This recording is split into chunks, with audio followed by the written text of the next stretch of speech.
Bien, mes chers collègues, nous allons reprendre. Nous achevons cet après-midi avec nos travaux d'enquête sur les modalités du contrôle par l'État et de la prévention des violences dans les établissements scolaires en recevant Monsieur Olivier Karakoch, procureur de la République de Dijon, membre du conseil d'administration de la Conférence nationale des procureurs de la République. Je rappelle que nous avons auditionné début avril Madame Sophie Macquart-Moulin, directrice adjointe des affaires criminelles et des grâces. Je précise que cette réunion est diffusée en direct sur le site de l'Assemblée nationale et qu'elle y sera consultable en vidéo. Elle fera également l'objet d'un compte-rendu écrit qui sera publié. Notre échange prendra la forme de questions et de réponses. Je vous poserai des premières questions et ensuite je laisserai la parole aux deux rapporteurs pour vous poser des questions, Madame Violette Spilbou et Monsieur Paul Vanier. Auparavant, l'article 6 de l'ordonnance du 17 novembre 1958 relative au fonctionnement des assemblées parlementaires impose aux personnes auditionnées dans le cadre de travaux d'enquête de prêter serment, de dire la vérité, toute la vérité, rien que la vérité. Je vous invite donc, monsieur, à lever la main droite et à dire « je le jure ». Je le jure, si vous m'entendez bien. On vous entend et nous vous remercions. Bien, ma première question, disposez-vous de données sur le nombre de plaintes adressées au parquet relatives à des violences commises par des adultes sur des enfants en milieu scolaire? Et puis, je vais vous poser les deux questions en même temps, comme ça oui. Vous aurez l'occasion d'y répondre en même temps. Disposez-vous de données sur le nombre de signalements reçus chaque année au titre de l'article 40 du Code de procédure pénale concernant ce même type de violence? Bien, écoutez, je vous remercie d'avoir convié la CNPR à vos travaux. C'est assez atypique pour moi d'avoir à prêter serment. En général, je demande plutôt à ce qu'on le fasse à la barre, mais tant mieux. C'est toujours impressionnant et je vais tâcher d'être digne de cette prestation. Pour vous dire peut-être à titre liminaire que la thématique sur la prévention des violences dans les établissements scolaires, pour les procureurs de la République, c'est fort peu une problématique de violence des enseignants ou du personnel de l'éducation nationale sur des mineurs, sur des élèves. Notre quotidien en cette matière est plutôt constitué de violences entre élèves, ce qui pose d'ailleurs un certain nombre de difficultés, mais ce n'est pas l'objet de votre commission. Plutôt des violences sur le personnel enseignant, soit commis par des mineurs, soit commis par des parents, et que l'inverse, à savoir les violences commises par les enseignants ou le personnel sur les mineurs, et fort heureusement d'ailleurs dans les parquets, un épiphénomène. En vous disant ça, je ne réponds que très partiellement à votre question sur les données. La CNPR n'a pas vocation à recueillir des données nationales. Si vous avez entendu Sophie Macquart-Moulin, la directrice adjointe des affaires criminelles et des grâces, c'est peut-être la seule à pouvoir vous donner ces chiffres, mais pour avoir occupé les fonctions qu'elle occupe actuellement précédemment, je pense qu'elle a eu beaucoup de difficultés à vous donner des chiffres pour des raisons statistiques qu'elle vous a peut-être exposées. Mais pour répondre très, très objectivement à vos deux premières questions, je ne peux évidemment pas vous donner de données globales nationales, et pour vous poser l'ampleur de la difficulté, je serais même bien incapable de vous donner les données qui concernent le parquet que je dirige, à savoir le parquet de Dijon, sauf à effectuer un bâtonnage des procédures, tout en s'assurant de ce qu'elles arrivent toutes au même endroit, ce qui globalement, je pense, est le cas dans mon parquet parce qu'il y a des circuits qui ont été définis. Ils ne l'ont pas été partout et de toute façon, ça ne fait pas obstacle aux faits les plus importants et en flagrance qui arrivent à la permanence et dont je suis censé être informé, mais il peut y avoir des trous dans la raquette, notamment si je suis absent. Donc, pour répondre sans aucune précision, mais avec beaucoup de sincérité à vos deux questions, je dois vous dire que la volumétrie, nous sommes relativement aveugles sur ce qu'elle représente, même si je crois pouvoir dire qu'elle reste fort heureusement extrêmement réduite. Je vous remercie. Je vais donner donc la parole au rapporteur pour vous poser des questions. Madame la rapporteure Spilbou, allez-y. Oui, merci, monsieur le procureur. On a eu beaucoup dans les témoignages de collectifs de victimes ou de victimes qui nous écrivent actuellement de critiques sur la justice, à la fois sur le suivi des plaintes qui ont été déposées dans les parquets depuis de très nombreuses années, puisque certains disent qu'il n'y a pas eu de libération de la parole, mais dans beaucoup de cas de violence dans les établissements scolaires, il y a eu finalement des plaintes qui n'ont pas été suivies des faits. Je pense à Bétarame, je pense à Riaumont, je pense au lycée de Châlons en Champagne, le lycée Bayen que nous avons visité avec mon co-rapporteur Paul Vanier. En revanche, cette réalité de classement sans suite ou de non-retour d'informations aux lanceurs d'alerte, peut être liée bien sûr aux difficultés de moyens de la justice, mais aussi, et on a pu l'approfondir notamment avec Madame Braun, la procureure à Châlons en Champagne, de sujets législatifs qui ne semblent pas adaptés aujourd'hui au traitement de ce type de situation. Je m'explique. Nous avons compris, et donc je vais vous demander un peu une confirmation ou un décryptage de cela, qu'avant la loi du 14 avril 2016, il n'existait pas d'obligation d'information aux administrations lorsqu'un parquet était saisi, par exemple, par des parents d'élèves d'un cas de violence sexuelle commis par un enseignant. Il n'y avait aucune obligation pour les procureurs d'alerter de l'ouverture de l'enquête auprès de l'administration employeur pour protéger d'autres enfants, par exemple. Et que la loi du 14 avril 2016 a donc mis en place l'obligation pour la justice de prévenir l'administration employeur lorsqu'un employé commet certains faits, donc c'est valable d'ailleurs pour les hôpitaux ou pour d'autres endroits, et donc pour l'éducation nationale. Cela concerne des délits importants et bien sûr les violences sexuelles. C'est applicable à une liste de personnels qui sont définis. Et c'est uniquement dans le cadre d'un placement sous contrôle judiciaire avec interdiction d'exercer au contact de mineurs ou de condamnation. Mais donc quand il y a simplement le démarrage, c'est-à-dire l'ouverture d'une enquête, dans ce cadre légal aujourd'hui, il n'y a pas d'obligation d'informer l'administration, ce qui peut poser aujourd'hui problème dans les cas systémiques que l'on a rencontrés.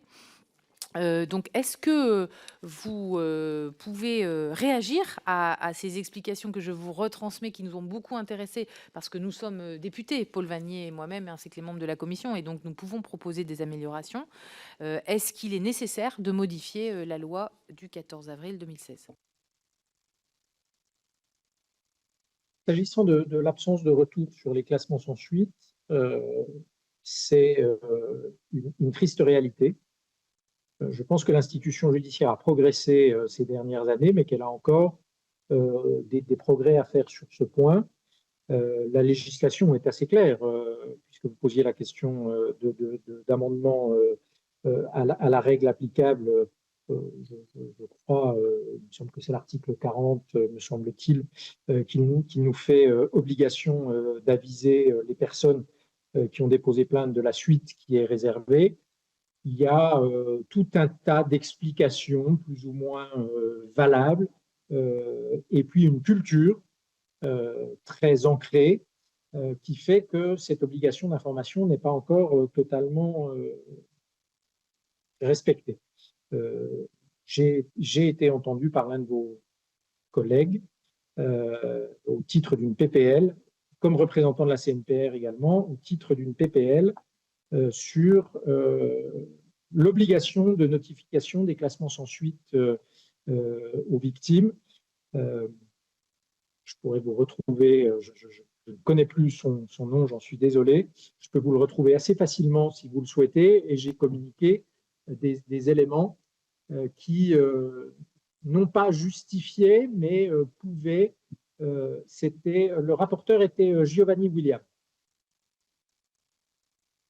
Cette Voilà. obligation, Et pour qu'on soit bien clair, monsieur le procureur, aujourd'hui oui, déjà, il existe l'obligation de faire un retour d'information lorsqu'il y a un article 40 et aussi lorsqu'il y a une plainte. Les parquets, les procureurs oui, sont aujourd'hui oui, tenus de faire un retour d'informer du classement sans suite avec un motif. oui. Ou du non-classement. Donc, qu'est-ce qu'il y aurait de nouveau dans une PPL là-dessus? Pour que ce soit mieux appliqué, c'est ça? Oui, alors j'ai plus exactement le texte en tête. De mémoire, il prévoyait que la victime puisse choisir le mode de notification électronique, lettre commandée, etc. Et sans reprendre les explications que j'ai données à votre collègue, en fait, je crois que si on arrivait il y avait cet aspect sur le mode de notification et une réalité qui est tout à fait tangible également, c'est le caractère très, très difficile à comprendre des notifications qui sont générées par Cassiopée pour nos concitoyens et d'essayer d'adopter un langage qui soit beaucoup plus compréhensible sur les raisons de ce classement sans suite d'une part, qui sont souvent des motifs types qui sont générés par le logiciel, et sur le langage utilisé pour améliorer les capacités à contester ces décisions de classement sans suite. J'ai expliqué à votre collègue que si on arrivait déjà à avoir des avis systématiques, ce serait une très bonne chose, et que pourquoi on ne les avait pas, pardon de le dire encore, j'ai l'impression que ça fait trop longtemps que nous invoquons la question des moyens. Elle est réelle d'une part, mais il y a une deuxième raison qu'il faut garder en tête, c'est le développement du traitement en temps réel, et du traitement en temps réel téléphonique euh, et informatique des procédures avec la procédure pénale numérique et ce qu'on appelle aussi les instructions permanentes, qui font que pour absorber les flux, je ne parle pas des affaires qui vous concernent, qui sont des affaires particulières qui sont examinées par les magistrats, je parle des flux. Pour absorber les flux, tous les parquets ont mis en place des classements sans suite quasi automatiques dans certains cas, et ça dépend des parquets. Des atteintes aux biens de moins de tant d'euros avec telles investigations qui ont été faites. Et le but de ces instructions permanentes de classement sans suite, c'est que les greffes n'aient plus à toucher les dossiers et de ne pas générer des retards. On parlera des délais dans un instant si le questionnaire est confirmé. Sauf que qui, dans ce cas-là, notifie la décision de classement sans suite qui est prise soit par téléphone, soit par mail par le magistrat du parquet, soit en application de directives permanentes sans même avoir un contact avec le parquet, c'est les forces de sécurité intérieure. Et quand on demande aux forces de sécurité intérieure de notifier une décision de classement sans suite, elles considèrent, à tort ou à raison, ça ne m'appartient pas, que c'est des charges indues, que ça doit relever de la justice, et elles ne le font pas.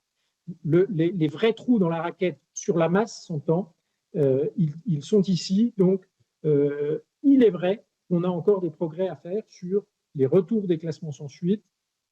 Je pense qu'il y en a eu de fait, mais sur des affaires à la gravité relative, et ce n'est pas celle dont votre commission s'est saisie, il y a encore des notifications qui ne se font pas, et c'est dans ce cadre-là donc que votre collègue, je pense, a fait une Oui, PP. après, nous, on se concentre Maintenant, effectivement sur le sujet des violences dans le oui, cadre des violences commises par des adultes ayant autorité dans les oui, établissements scolaires. Donc, ce qui va nous intéresser, c'est effectivement, on a par exemple le rôle de lanceur d'alerte, la personne qui va déposer un article 40 ou une plainte au sein d'un établissement qui est enseignant, qui a connaissance de faits systémiques.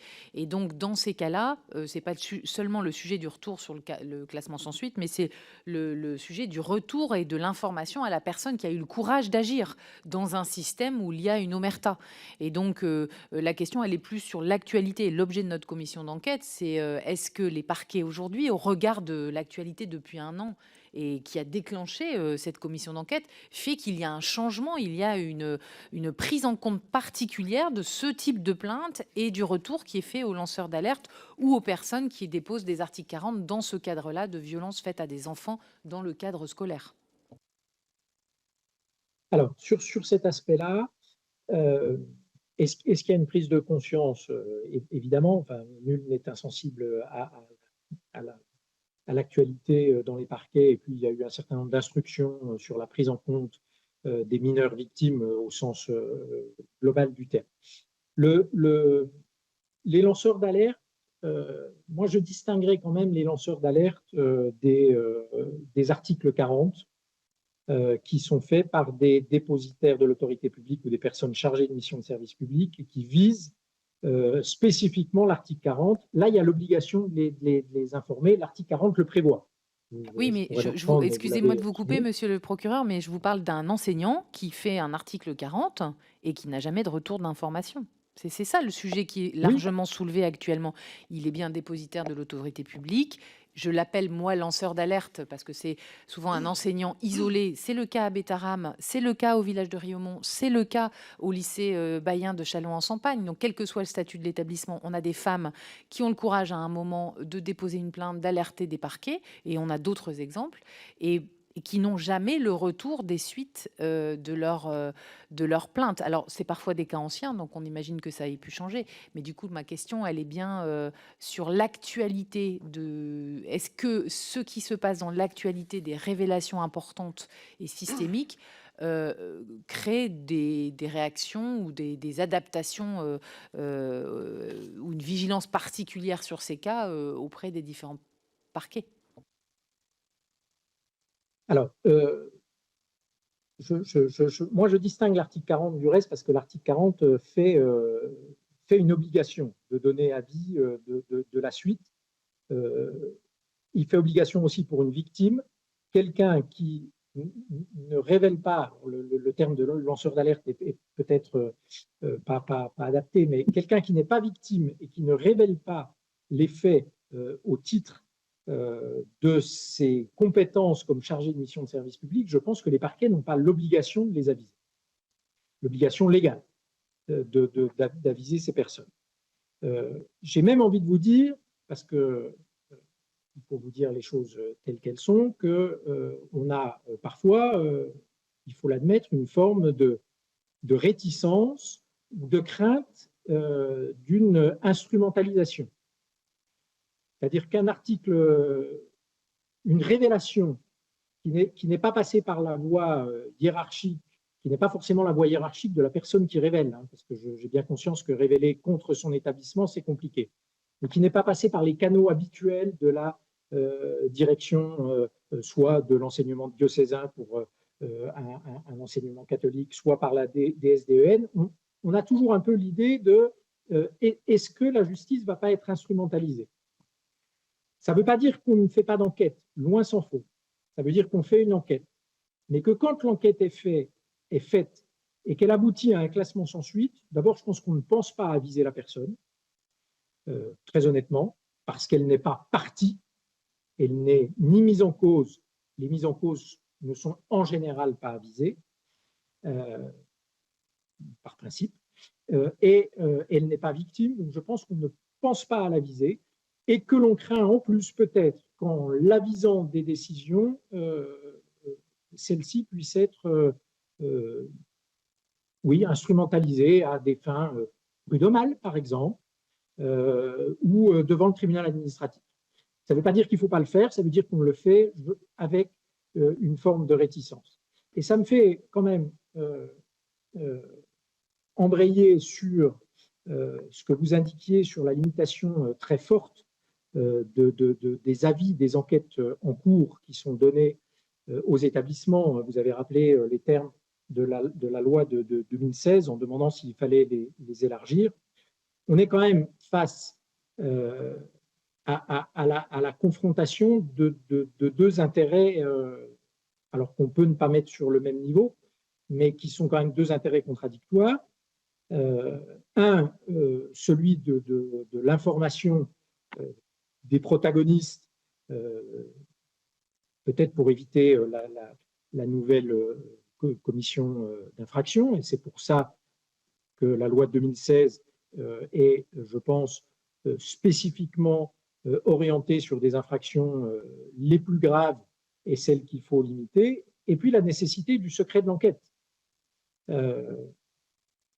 Nous avons, et je pense que les policiers et gendarmes ont peut-être le même écueil, nous avons aussi le souci de préserver les investigations et de faire en sorte que celles-ci puissent être conduites sous le sceau du secret le plus longtemps possible pour deux raisons, leur efficacité d'une part, et encore une fois, peut-être aussi éviter leur instrumentalisation, parce que vous me citez des cas qui sont extrêmement marquants, extrêmement établis, mais nous sommes aussi, nous, destinataires de révélations erronées ou qui n'ont pas été confirmées par les investigations.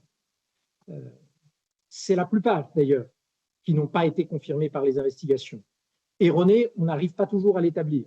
Mais on arrive parfois à établir que ce sont des révélations calomnieuses qui poursuivaient un autre but que la protection des enfants. Donc le procureur de la République, quand il reçoit un signalement, nous avons la culture du contradictoire, quand il reçoit un signalement, il ne peut pas considérer le contenu comme étant d'ores et déjà une vérité judiciaire. Et puis il est soumis à un certain nombre de règles qui font en effet, et qui se sont durcies, qui font en effet que l'on doit porter à la connaissance de la hiérarchie des éléments après l'engagement des poursuites ou après le placement sous contrôle judiciaire. J'ajoute, je crois que c'est l'article 11-2 du Code de procédure pénale, que quand on informe la hiérarchie d'investigations, de poursuites plutôt, qui ont été engagées, ou d'un contrôle judiciaire qui a été engagé à l'égard d'une personne, l'article de loi prévoit qu'on a l'obligation d'aviser la personne également.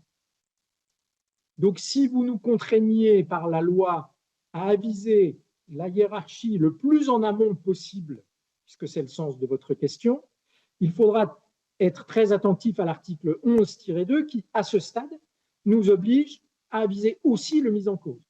Et si c'est le cas avant qu'il ait été entendu ou placé en garde à vue, évidemment, c'est tout à fait contre-productif en termes d'investigation. De protection du mineur, je ne prononce pas, mais en termes d'investigation, c'est tout à fait contre-productif. Oui, juste pour reprendre la parole, quand vous parlez d'instrumentalisation possible de certains lanceurs d'alerte qui seraient des enseignants, moi je vais vous parler de la majorité des enseignants et notamment des enseignants qui dirigent des établissements, donc des directeurs ou directrices d'établissements scolaires, donc d'écoles primaires ou de maternelles, qui nous ont clairement dit, par la parole de leur syndicat, que quelque part, ils étaient toujours à contre-courant. C'est-à-dire que quand ils font un article 40, ça demande beaucoup d'énergie, ça demande aussi d'étayer les témoignages, et que systématiquement, ils n'avaient pas de retour. Et que donc, ils étaient lassés de produire un travail quand même qui était difficile et long, sans aucune information à la suite. Donc vous parlez peut-être de quelques cas qui pourraient instrumentaliser, et moi, ces cas-là, je ne les connais pas. Je ne les vois pas, mais nous, on ne les a pas vus, en tout cas dans notre commission. Mais moi, je vous parle d'une majorité d'enseignants qui nous ont dit clairement, par la parole de leur syndicat, que le fait de n'avoir aucun retour, aucune suite des articles 40, c'était désespérant pour eux. Nos propos ne sont pas contradictoires, Madame la députée. Moi, je vous garantis que nous sommes parfois saisis de révélations qui s'avèrent, encore une fois, soit non confirmées, soit totalement calomnieuses. Nous pouvons aussi être saisis d'articles 40 tout à fait justifiés, et j'admets que le retour d'information est extrêmement variable. Il se fonde, en fait, le plus souvent sur des dispositifs locaux ou interpersonnels, de relations qui ont été construites, et en général plus, mais c'est peut-être un écueil, avec la hiérarchie départementale de l'éducation nationale, et notamment le DAZEN, ou l'enseignement diocésain, ou la DRAF pour l'enseignement agricole, puisqu'il y a aussi la question en termes d'enseignement agricole, plus qu'avec l'auteur direct de cet article 40 quand c'est un directeur d'établissement. Mais en tout cas, en Côte d'Or, la plupart des signalements passent par la direction départementale. C'est le circuit qu'on a défini. Et une personne qui me signale les faits directement, un chef d'établissement qui me signale les faits directement, c'est soit qu'il ne connaît pas le circuit, soit qu'il est confronté à une défiance ou un refus de la part de la direction départementale. En tout cas, je l'interprète comme ça, puisque le circuit est normalement direct. Et le retour d'information se fait souvent à l'égard du directeur départemental, même si, en effet, il devrait se faire aussi à l'égard du directeur d'école. Étant précisé que très souvent, parce que j'ai des mails de relance, dont je vous ai envoyé un article 40, je n'ai pas le retour, j'y réponds quand j'ai ce type de mail de relance, mais souvent on a un mail de relance 2 semaines après, 4 semaines après, 2 mois après, ce qui est totalement incompatible, malheureusement, avec les délais de traitement de nos procédures, en tout cas celles qui ne justifient pas une intervention immédiate des forces de sécurité intérieure. Donc, je vais me permettre de poursuivre, monsieur le procureur. Donc vous parlez de la direction départementale de l'éducation nationale. Dans le cadre de notre visite sur place et sur pièce à Châlons-en-Champagne, la procureure nous a produit une convention qu'elle avait mise en place à son arrivée, il y a environ 1 an et demi, entre la direction des services départementaux de l'éducation nationale de la Marne et les parquets de Châlons-en-Champagne et de Reims sur la prise en charge coordonnée des violences et maltraitances révélées en milieu scolaire. Elle nous a exprimé avoir trouvé utile que, au-delà de la circulaire du garde des Sceaux relative aux infractions commises en milieu scolaire du 5 septembre 2023, il soit reprécisé au niveau local les modalités de fonctionnement, de transmission des informations préoccupantes et des informations de signalement entre l'éducation nationale et la justice. Et donc, au-delà de la circulaire, elle a reformalisé dans une convention que j'ai sous les yeux, le fonctionnement, avec y compris tous les contacts pour chacun des 2 parquets, les portables, les permanences, etc. Et dans cette convention, d'abord, elle nous a indiqué que c'était une initiative de sa part. Et donc, ma première question, c'est est-ce que vous, représentant l'ensemble des parquets de France, est-ce que ces conventions existent partout, sont en cours d'être rédigées partout? Est-ce qu'il y a une volonté d'homogénéiser et de mettre à niveau dans chaque département les collaborations éducation nationale justice? Et puis, ma deuxième question, c'est par rapport à ce que vous venez de dire, parce que moi, dans cette convention, qui est donc très récente, l'école ou l'établissement scolaire rédige les signalements destinés au parquet, s'assure que les signalements respectent la trame élaborée avec le parquet, donc il y a tout le détail, transmet le signalement par courriel sur l'adresse de la permanence du tribunal judiciaire de Châlons-en-Champagne, copie à l'Académie de Reims. Et donc, ce n'est pas par la délégation départementale que ça passe, mais c'est directement au parquet, avec copie à la direction départementale. Donc, est-ce que ça veut dire que c'est un peu adapté selon chaque département, le fonctionnement? Il y a une convention type, je cherche la mienne, mais je ne pensais pas qu'on en parlerait. Et du coup, je c'est peine pas grave un si vous petit l'avez pas peu. sous les yeux, vous pourrez nous l'envoyer, ça nous Ouais. intéressera de comparer, oui, justement. Oui, je vous l'enverrai, je le note. Je crois que la mienne date de mai 2022, me semble-t-il, et qu'elle prévoit elle aussi un circuit, elle aussi mais je ne voudrais pas vous dire de bêtises, parce que si la circulaire est de 2023, mais peut-être que ça avait été anticipé. Il y a des conventions types qui circulent. Il y en a une dans le département de la Côte d'Or. pas vous dire s'il y en a dans tous les départements. C'est un peu à la main de à la fois la DSDEN et les parquets. Moi, je sais que j'en ai une. Elle prévoit tout ce type d'infraction et de mode de circulation et de comment on fait le signalement. Je sais que la direction départementale avait quand même insisté sur le fait d'être un passage obligé pour être informé de tous les événements, parce qu'un des grands, une des grandes difficultés qu'ils ont, c'est un recours aléatoire aux faits événements, à leur logiciel dans lequel chaque établissement doit saisir les événements marquants et les infractions commises. Donc, le directeur avait bien insisté pour être dans la boucle. Donc, oui, enfin, je ne peux pas vous garantir que tous les parquets ont des conventions, tous les parquets ont connaissance de conventions, tous les parquets ont été incités à signer des conventions. Il y a également une circulaire un peu ancienne, puisqu'elle a 10 ans, qui date du 16 septembre 2015, qui est un peu à la genèse de tout cela, c'est une circulaire à la fois ministre de l'Éducation nationale et garde des Sceaux de l'époque, qui demandait la désignation de référents. Donc, chaque parquet a un référent éducation nationale qui est l'interlocuteur du référent justice de l'éducation nationale.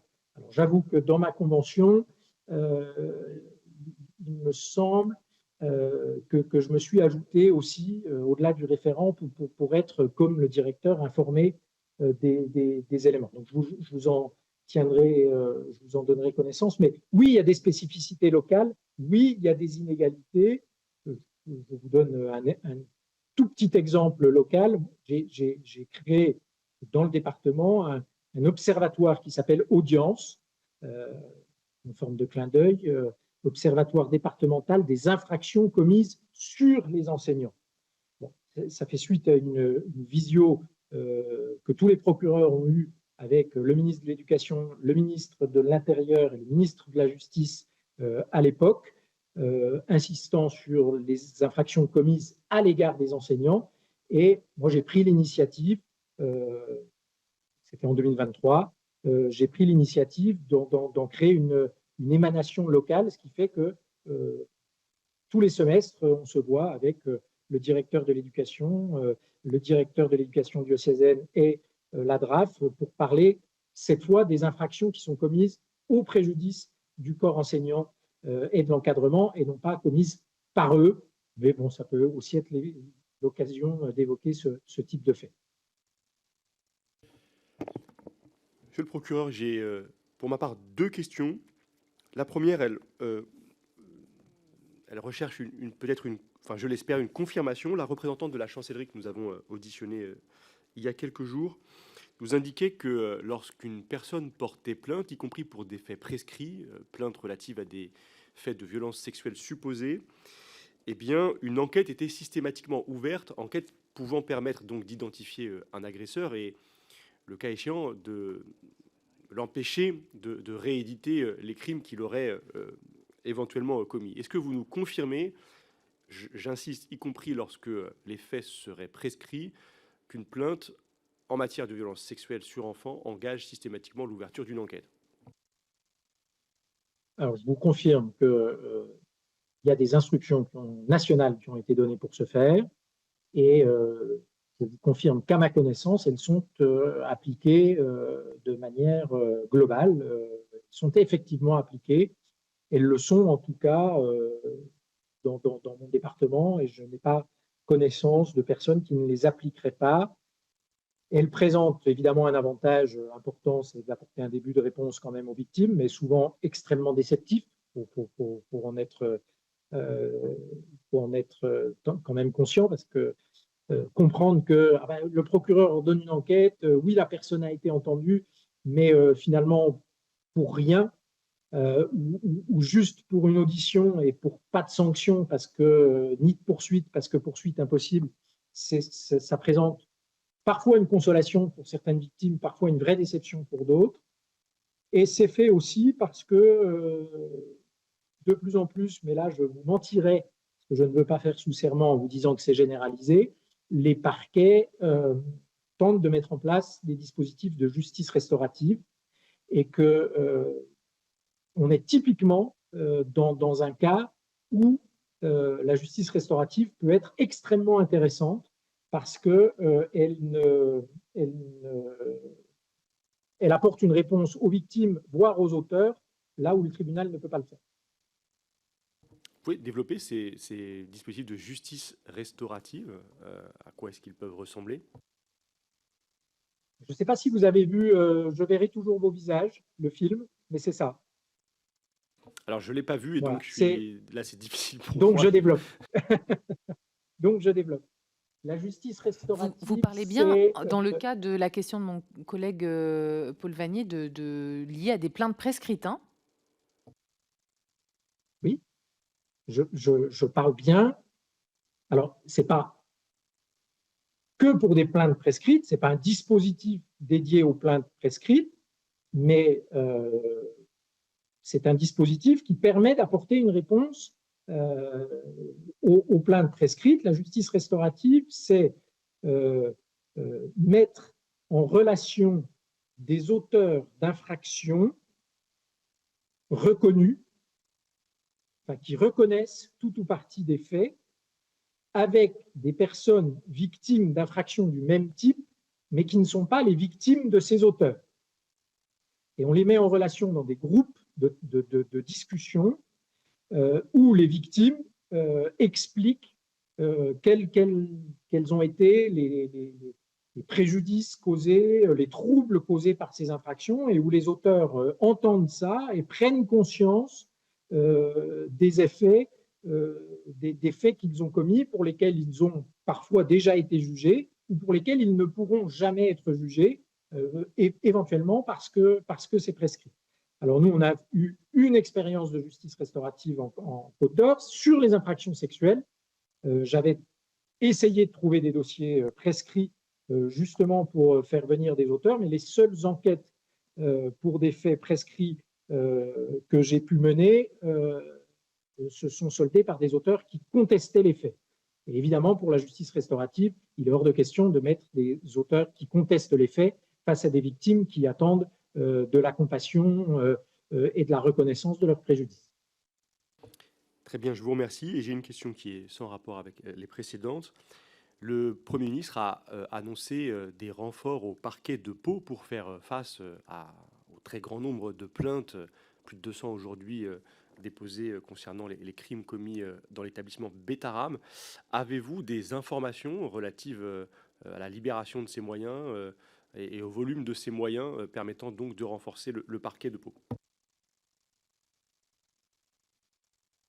Le procureur de la République de Pau est aussi membre du conseil d'administration de la CNPR. Il est directement concerné par les faits, donc ce n'est pas lui qui a été désigné par le conseil d'administration pour répondre à votre commission. Je ne sais pas si ces moyens lui sont déjà arrivés. Honnêtement, je ne pense pas, parce qu'il faut un certain temps pour les mutations et l'avis du Conseil supérieur de la magistrature sur ces mutations.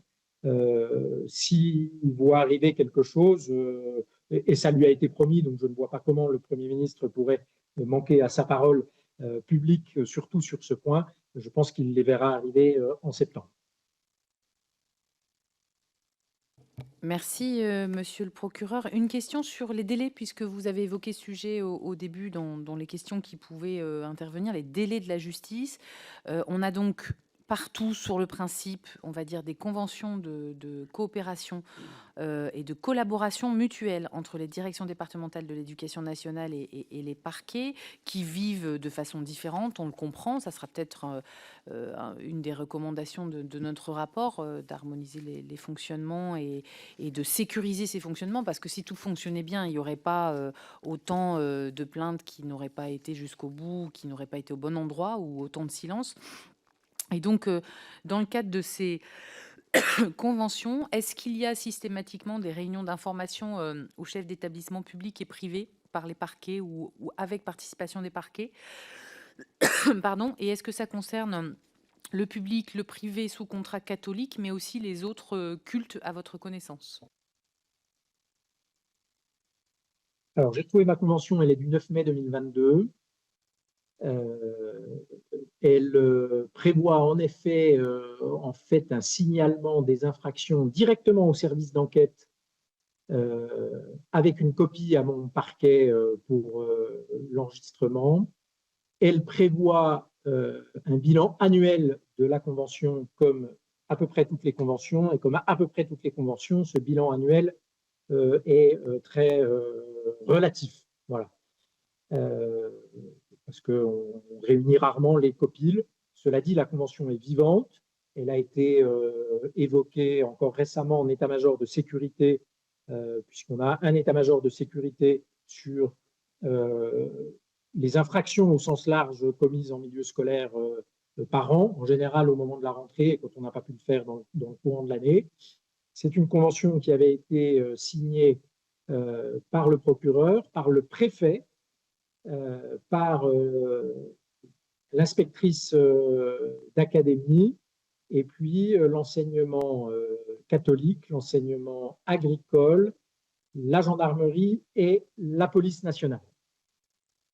Je n'ai pas connaissance d'autres enseignements cultuels dans le ressort, mais si j'en avais, évidemment, ils auraient été conviés autour de la table.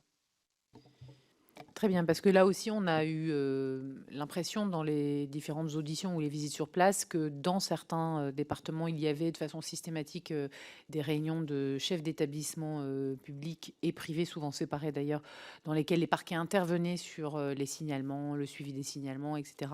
Que les établissements privés sous contrat, hors contrat, notamment cultuels, hors établissement catholique, étaient moins associés à ce type de démarche. Mais c'est assez informel, en fait. L'ensemble des réponses qu'on a montre que je pense que ça semble assez aléatoire pour le moment, avec une volonté, en tout cas, de le développer. Je me suis un peu perdue dans ma... Pardonnez-moi, Madame la députée, Oui. de ne pas avoir répondu à votre question alors que vous me l'aviez posée. C'est quelque chose qu'on tente d'organiser avec le directeur de l'éducation depuis pas mal de temps. C'était calé, ça a été annulé à cause de l'hommage rendu à Samuel Paty à l'automne dernier, et on doit le refaire. Mais je vous confirme, dans de précédents postes, je l'avais fait. C'est quelque chose qui n'est pas institutionnalisé, mais dont les directions départementales de l'enseignement sont en général assez friandes, parce que ça permet un contact direct entre le procureur et les chefs d'établissement. En tout cas, c'est pas mentionné en tant que tel, je pense formellement dans les conventions de coopération, et ça pourrait le devenir parce que effectivement, on sent ce besoin à la fois de formation et de sensibilisation à la culture du signalement et à la libération de la parole, qui nécessite effectivement que ce soit suivi et piloté dans le temps. Moi aussi, pardonnez-moi, je me suis un peu perdue tout à l'heure dans ma question. J'avais aussi la question des délais de traitement. Finalement, dans ces conventions, il n'est pas fait mention d'une voie particulière ou exceptionnelle. On parle d'un référent, effectivement, du référent pour accompagner le dispositif de coopération avec une magistrate ou un magistrat dans la section mineure famille du parquet, et puis un conseiller technique auprès de l'inspecteur d'académie ou du directeur d'académie, le DAZEN.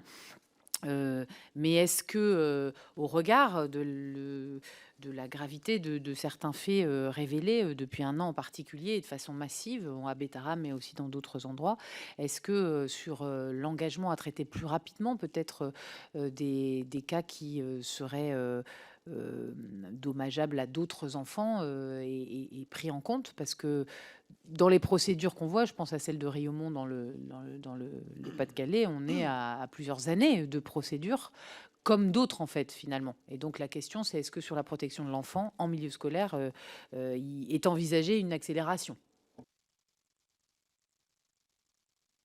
Oui, il y a une priorisation des procédures quand il y a encore un risque d'exposition des mineurs. Non, ça c'est le principe. Et malheureusement, quand je vous dis qu'il y a une priorisation des procédures, c'est sur fond de priorisation de toutes les procédures en réalité, ou quasiment. C'est-à-dire qu'on a une priorisation des violences conjugales qui est tout à fait légitime, on sait pourquoi. On a une priorisation des violences intrafamiliales sur les mineurs, parce que l'exposition des mineurs aux violences des parents ou des membres de la famille, elle est très importante. Il y a une priorisation aussi de ce type de dossier qui est lié à la fois à la protection des mineurs, mais aussi au statut de la personne lorsqu'elle est écartée administrativement. Moi, il y a une très très forte pression et tout à fait légitime de l'éducation nationale sur ces dossiers quand ils me disent, ou de l'enseignement supérieur d'ailleurs, parce qu'il y en a dans l'enseignement supérieur, attention, on a eu un signalement, on vous a fait un article 40, on a écarté la personne administrativement de l'établissement, mais ça ne dure que 6 mois, il faut que vous ayez bouclé votre enquête en 6 mois. Et malheureusement, on ne peut pas boucler toutes les enquêtes en 6 mois. Moi, j'ai au commissariat de police de Dijon 10 000 procédures en stock. Je pense que le commissariat en produit 15 000 par an à peu près. Donc, ils ont 8 mois de stock.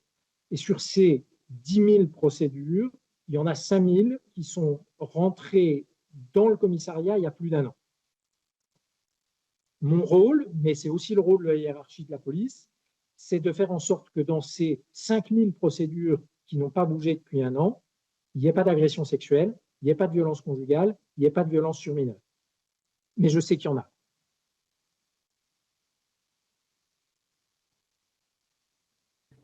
Je ne veux pas renvoyer la responsabilité à la police. Quand je suis arrivé au parquet de Dijon, le bureau d'ordre mineur avait 1 an de retard. C'est-à-dire que la procédure arrivait et elle était soumise à un magistrat 1 an plus tard. Pas les signalements, fort heureusement, où il y avait un circuit d'urgence. Mais quand vous avez ce type de fonctionnement, manifestement, parfois, au bout d'1 an, vous découvrez une procédure qui aurait dû vous arriver le jour même et qui vous arrive 1 an plus tard. Merci, monsieur le procureur. Peut-être c'est peut-être une réflexion plutôt qu'une question pour terminer cette audition. Vous avez parlé d'un terme qui nous a un petit peu surpris, choqué au début de l'audition, qui est le risque d'instrumentalisation, parce qu'on voit que quand une lanceuse d'alerte ou un lanceur d'alerte au sein de l'éducation nationale ose parler de violences systémiques qui font l'objet d'omerta, il est parfois victime de pression et le fait qu'il s'adresse à la justice pour pouvoir se faire entendre fait qu'il exerce dans le cadre d'un fonctionnaire le devoir qu'il a de faire cet article 40. Et donc, je me permettrai d'appeler à votre vigilance le fait qu'on soit fonctionnaire ou qu'on soit élu d'ailleurs. Quand on fait un article 40, c'est parce que c'est notre devoir. Et donc, qu'on prend les choses au sérieux, qu'on l'étaye, qu'on récupère des témoignages, des preuves, qu'on rédige cet article 40 auprès des procureurs et que le retour d'information et le suivi particulier de ces articles 40 doit être fait au vu du devoir de citoyen et d'élus ou de fonctionnaires qu'on a, et pas au vu du risque de récupération, d'instrumentalisation, soit médiatique, soit politique, potentielle. Parce que c'est ce que nous ont exprimé certains lanceurs d'alerte. C'est le fait qu'ils se sentent moins écoutés parce qu'ils ont osé ou parce qu'ils se sont adressés aux médias. Comme s'il y avait un jugement des parquets envers leur démarche, alors qu'ils font leur devoir. Enfin voilà, je pense que c'est un risque qu'il faut vraiment souligner. Alors moi qui suis élu local et qui ai déjà fait des articles 40, j'ai le même sentiment parfois de ce jugement de valeur des magistrats ou du parquet sur le fait qu'on fasse un article 40. Mais c'est notre devoir et il faut le rappeler, et c'est celui d'un fonctionnaire enseignant lorsqu'il découvre une violence. Et je pense qu'il faut partir de cette base-là. Je rejoins tout à fait ce que vous dites, Madame la députée. Je suis le premier à inciter mes partenaires à faire des articles 40. Il y a 15 jours, nous avions une réunion sur les violences sexuelles et sexistes dans l'enseignement supérieur. Je leur ai dit, mais faites des articles 40. Moi, si je les classe sans suite, c'est ma responsabilité. Vous, la vôtre, c'est de révéler les faits. Faites-le. Il y a peut-être un côté un peu péjoratif à lanceur d'alerte, excusez-moi, et c'est peut-être pour ça que j'ai parlé d'instrumentalisation. Mais le dernier article 40 que j'ai eu à classer sans suite, c'était pourtant un article 40, justement dans l'enseignement supérieur, une étudiante qui vient voir la direction en disant « j'ai été violée », le directeur a connaissance d'un crime commis, il en a connaissance dans l'exercice de ses fonctions, il fait un article 40, et il s'avère que c'était une dénonciation calomnieuse. Donc là, c'est le directeur qui est instrumentalisé. La crainte, c'est que la justice le soit aussi. Donc évidemment, quand un élu ou une personne chargée de mission de service public fait un article 40, elle le fait en mesurant les responsabilités qui sont les siennes, elle ne le fait pas par plaisir, et elle a droit à un retour, je vous rejoins, sur ce qu'aura décidé le procureur, il n'en demeure pas moins que le risque d'instrumentalisation, pardon pour le mot, ça peut être, je ne dirais pas notre quotidien, mais ça peut être des choses qu'on voit régulièrement, et je me félicite que votre commission ne l'ait pas vu.